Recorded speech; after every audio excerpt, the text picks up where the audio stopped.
I'm Lauren Fairweather, and today on HGTV Handmade, I'll be showing you how to make this cute organizer for your desk or office. Whenever springtime comes around, I start thinking about ways to keep my workspace a little cleaner, and finding more places to keep my craft supplies helps quite a bit. For a crafty touch, I'll be adding these little wooden spool toppers. I also chose some pretty fresh pastels, but you could choose whatever colors you'd like. To make this, you'll need jars, cleaned, dried, and with the labels removed. We have a lot of baby food jars around here, so I've been saving them. You could use jars of whatever size or shape you'd like.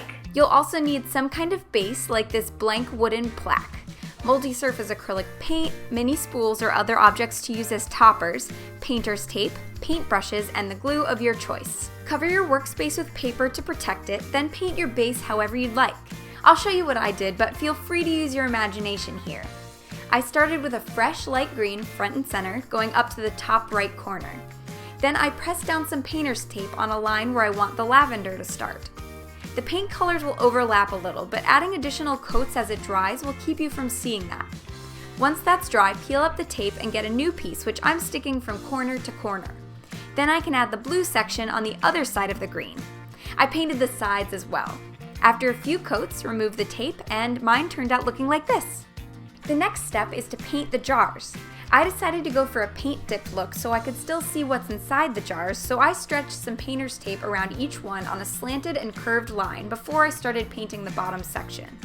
Now the paint I'm using is meant to stick to any surface, but I still needed to do a few coats in order to fill in all of the paint strokes where you could still see the glass underneath.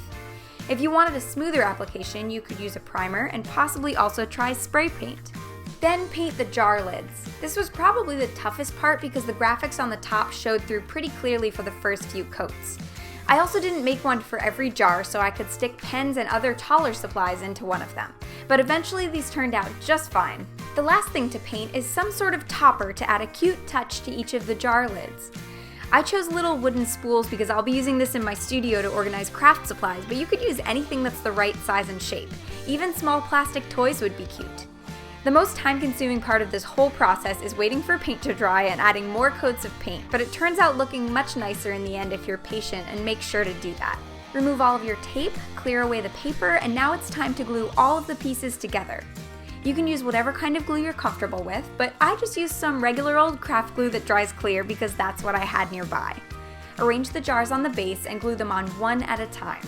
I decided to stagger mine so I wouldn't have to line them up perfectly. Then I glued a spool topper onto each of the lids, and once it's dry, it's basically done. Here's what it looks like when it's finished. Of course, the whole point is to use it to hold supplies, so fill up the jars with anything small that needs to be organized. Once you set it all up, you'll have a cute addition to your desk that will add some springtime colors to your workspace and encourage you to keep it a little cleaner. These baby food jars are pretty tiny, so I'm using them to hold little supplies like buttons, bindings, and pins. Since this project is super customizable, you can totally use your imagination and design it to fit whatever your style is. Leave a comment below telling me how you decorate yours. If you end up making it, post a photo on social media using hashtag HGTV Handmade. Remember to hit like and subscribe if you enjoyed this tutorial. I'll be back later this week for one more DIY tutorial, so I'll see you then. Thanks for watching.